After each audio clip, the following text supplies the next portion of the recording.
I'd never heard of this Epiphone model before. Welcome back, Troglodytes, to your daily dose of guitar information, the Trogly's Guitar Show. This epi's part of their 150th anniversary celebration. And if you like this guitar, make sure you thank Jonathan. He's the one who's sharing his new guitar with us via my NGD service. Isn't this just a nice change of pace? We've got this giant jazz box with us today.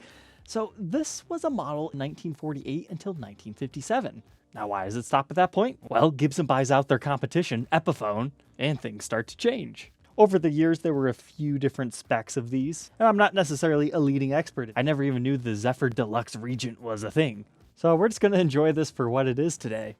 So this particular version looks like we've got a regular trapeze tailpiece, no stair step in this here, but we've got the New York mini humbucker style pickups and some funky knobs over here that we'll take a look at on the workbench. But it's a relatively thin neck profile, still C-shaped, but I would say very slim. But it's just one of those really cool old-timey looking Epiphones with their whole Tree of Life inlay pattern, as well as the Epiphone logos. And hey, look at these tuners. Remember how we did that Joe Bonamassa signature that had the weird tuners? This is one of those Epiphone models where those initially came off of. But check that out, multi-piece neck, and it's not a scarfed on heel. That's nice. Because this is an import model, but they are one of the more expensive Epiphones, $1,299. But so far it seems semi-justified. You get the real mother of pearl in the headstock. Really nice pearl cloud inlays. We've got that whole dulled down, kind of satin, almost into semi-gloss territory finish. So it just looks a little bit older. And it comes with a hard shell case, as we were looking at earlier. It's got that gray exterior with the blue interior. I'm excited to tear this one apart and see what makes it tick. Let's do so now. Brace yourselves, we're in unfamiliar territory. So they called these the Epiphone New York mini humbuckers, and I just thought they'd be like Gibson USA's put in here at this price point. But no, they are completely different. You don't have any pole pieces exposed, and the way they slide into this pickup ring is unique. So they actually have this little blade bar right there that you slide into your pickup ring through the edge like so. But you can't actually remove it from the ring without taking the solder out because this thing gets in the way. But this just appears to be regular import style pickups, although you can see some of the construction there over on the edge. But here's the next big surprise. There's no pickup routes in this thing. It's kind of like a floating pickup that just got screwed into the top. It just has this little spacer ring over top of it. And it actually appears to be made out of wood, maybe maple, that's been stained. But what's kind of cool about that is if you wanted to turn this into a rockabilly machine, you could technically put whatever pickup in here that you do want, even if you have to route it a little bit. I mean, maybe other pickups could float too. It just depends how much space you need. But I guess it makes sense. These archtop guitars, it's all about the transferring of the vibrations of the top. So not routing it out for the pickup makes sense, especially when you need the extra height on it. But how much do these read? About 8K ohms in the bridge position, neck position about the same, just a little less. And combining the two of them gets you about 4. Now we can move on to our bridge. This is advertised as a carved ebony. That's a little bit easier to see it raw on the backside. I thought this was interesting too. The actual part where the string comes in contact with is also made of ebony, but look at this. This bridge is intonated for a wound G string. That's why they all 4 go in a line right here and then kind of swoop down, which I thought was rather interesting because it doesn't ship with a wound G. But you still have your metal thumb wheels for height adjustment. And our trapeze tailpiece, nothing too crazy here. It almost looks like they have some sort of a VOS treatment to the gold, but it's basically just a little claw that your strings go into. Well, this is always fun. You got your rubber grommet around your selector switch to secure it. And now the knobs. They call these things the carousel. And in my opinion, it's one of the worst knobs I've ever had the pleasure of using. Like, they look cool, don't get me wrong, but they're so sharp on the edges, especially right here. We talk about thumb bleeders all the time with the metal, but I could see how that might scratch you pretty deeply. I'm sure it's something you get used to. And I'm very appreciative of the opportunity to get to use it. But if you're trying to do volume swells or rolls, the pointy bit just gets in your way. But it certainly has that certain vintage aesthetic to it. But now let's talk about construction. Without pickup routes, we're kind of limited, but we can see right here on the edge how it's formed. You have a 3-ply maple top, back, and sides. So this is pressed together. And usually what makes an archtop guitar like these really, really expensive is the fact that they're carved top, back, and sides. So when you look at a Gibson L5, that's why those things are like 10 grand. Whereas a ES335 might look similar, but they can save a lot of time and energy by pressing the wood together to give you that slight belly carve to it without having to go through all that time-consuming process of carving it. But so we can see more, let's break out this endoscope. First things first, we've got a sticker in here that says this Epiphone instrument, insert model name here and serial number, was built for Epiphone Incorporated, Nashville, Tennessee. I'm sure that's a reissuing styling of the original. But here we can see the bottom side of our toggle switch as well as the construction. So you got a little block right there with another small one right there by your neck, which appears to be for our strap button, but you can see all the kerfing along the edge. That just helps them have a surface join the back and sides together. There's a closer look at that. Usually it's made of spruce. But then this is looking at the bottom edge of the guitar. That's where your tailpiece goes in, and you're seeing your grounding wire coming over here to all of your electronics. But you will notice this does not have a center block in it. It is a full hollow body guitar, as I've been saying. And this endoscope's not the best to see the top bracing, but you can at least see one bar running along there. And then check this out. It is 3-ply binding on the top. We'll have to see how fancy they got on the back. But again, this is more of a dulled, muted finish. But I really don't want to call it satin because it's still like a semi-gloss to it. They were just trying to go for an older look. And I think it works pretty well on this particular model. But now let's move on to our neck. This ebony fretboard feels so nice and smooth. But you've got 20 medium jumbo frets on this. And as we were talking earlier, you do have the real mother of pearl inlays on here. It is not the cheapy acrylic stuff. It actually looks quite nice. And they're the cloud inlays all the way up until you get to your 15th fret, where presumably it just got a little bit too small. They didn't want to do all the fine detail work and they just put a block in for fun. These are 25.5-inch scale length guitars with a 12-inch fretboard radius. And let's check the neck. 1.7 at the nut, 2.08 by the 10th, first fret neck depth 0.84, and 0.96 by the 12th. I would say those numbers make it seem a little bit larger than it actually is. In comparison to the body and how chunky it is, it feels like nothing. Which, if you're curious, it's a little over 3.5 inches thick, with about a 17-inch bout. There's that neck at the first fret and the 12th fret. But now we get to the headstock. I feel the satin finish leaves the headstock looking not so nice. Because trust me, this is not acrylic, it's real mother of pearl. Shine the light on it and you can see all the colors come to life. It's just this dull finish that makes it not look quite as good as it could, as compared to what's on our fretboard. But you have the old-timey Gibson headstock with their logos. I think this looks quite nice. And they call this a bullet truss rod cover style. It's just cream. One thing about the tuner tips on this one, now as far as how they feel to use and turn, they're pretty much just as good as the carousel knobs. They're rather sharp on the edges, but I mean, if you grab them where you're supposed to, it's not too bad. But I always like to kind of roll my fingers around the tuning pegs, and the typical Kluson Keystone style just works a little bit better for that. But hey, it looks nice and old-timey, and that's part of the charm of this one.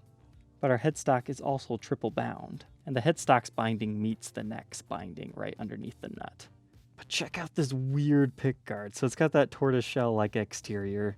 Well, look at this crazy part. It's like the binding just randomly extends all the way up. Now that happens to hug the neck the entire way, but I feel like they could have just got away with cutting it a little short. But that just must be part of the historic aspect of this one. But that does not appear to be real celluloid or anything like that. You've got a regular black plastic material here, and you can see some of the tooling marks from where they put the binding on. I wanted to mention, this pickguard is so tight on these pickups, you don't actually even need screws to secure it. But they still use it. So you got one right here that has a black spacer underneath, and this Epiphone archtop utilizes 2 screws on the edge. Next thing I notice is I think the wire management could have been done a little bit better because the pickup leads are like insanely long. So they just kind of flop around in there. But it's such a deep body, you really don't see them because it just gets shadowed over. But now let's move along to the edges. You can see your beautiful maple wood grain, as well as over here on our Venetian cutaway. Your output jack is on the side. Before we see more of the same over here on the back. No control access plates, it's all done through the F-holes on this one. And we can actually say that honestly this time because you don't have any routes in the top for the pickups. But here you can see the seam line of your 2 pieces of the body and your bottom strap button, as well as the 2 securing screws for your tailpiece. And here we can also confirm also 3-ply on the back for our binding. And we do have a fancy little heel cap, but look at our neck. It's 5 pieces of maple and mahogany. So it's primarily mahogany with 2 maple stripes with a center mahogany stripe. I think this is why this model is kind of expensive. The multi-piece neck without any scarf joint construction, not even for the heel. But oddly enough, it does look like they throw a block underneath the neck for the top of the body. That's not all one piece. As far as the neck portion, yeah, that appears to be legit. But you can see your anniversary decal, our QC sticker, and here's the backside of those Epiphone tuners. Here's your other strap button in case you didn't see it. But how much does this one weigh? It's not too bad, just under 6 pounds. So let's go ahead, plug it in, and hear it acoustically.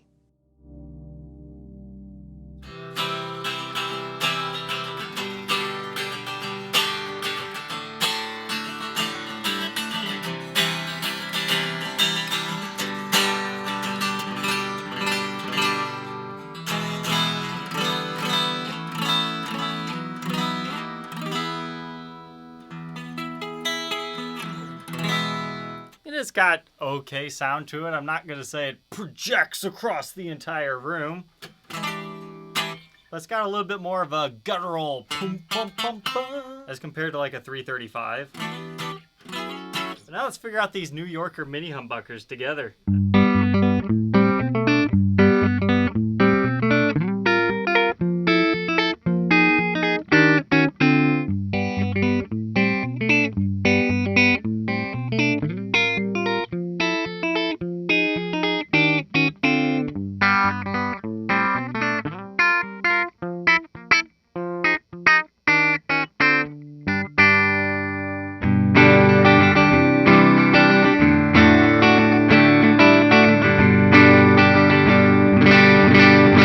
Neck pickup distorts really quickly. We roll that down a bit.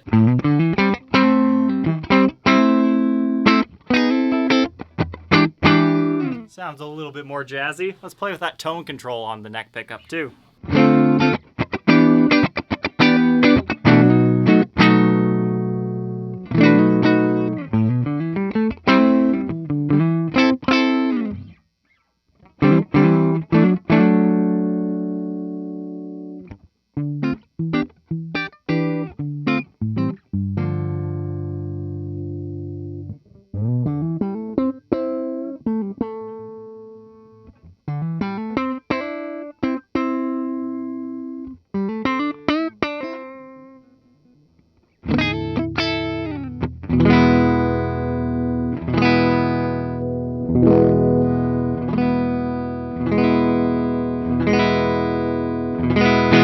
I will give it that. You've got a lot of different tones there. This is very active. Now our bridge pickup.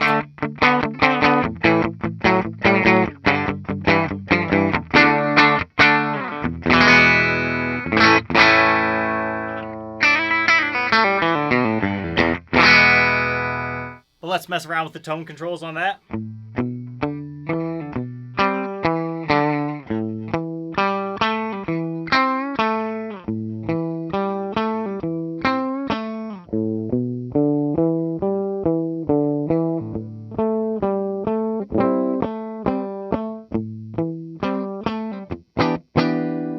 Now, how does it handle distortion?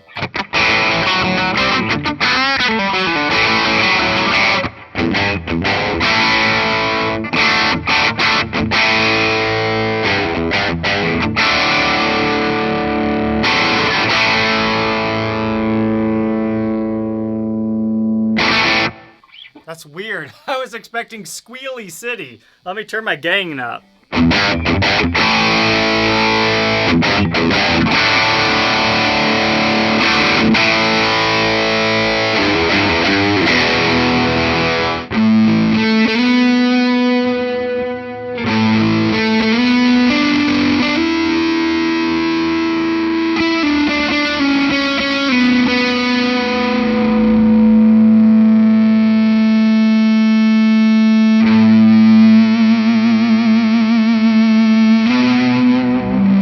Go. We are starting to get the musical feedback.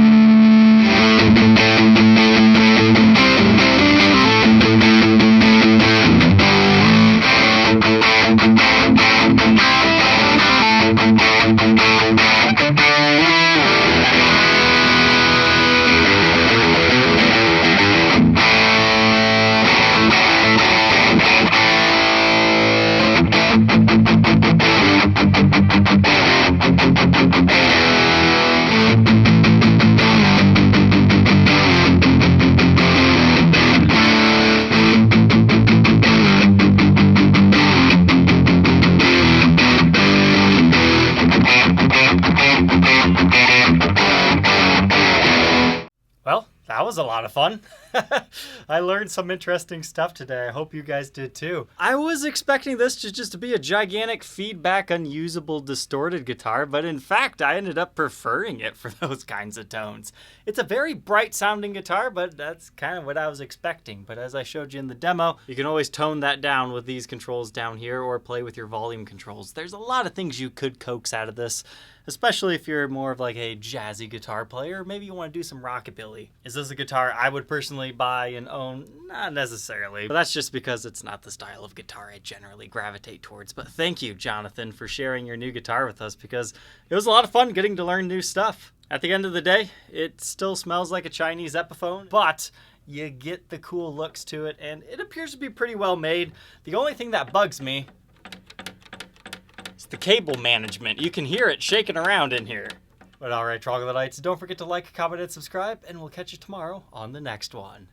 Take care. If you enjoy jazzy guitars, but you're more of a solid body Les Paul guy, you might enjoy the Wes Paul. You can check it out here.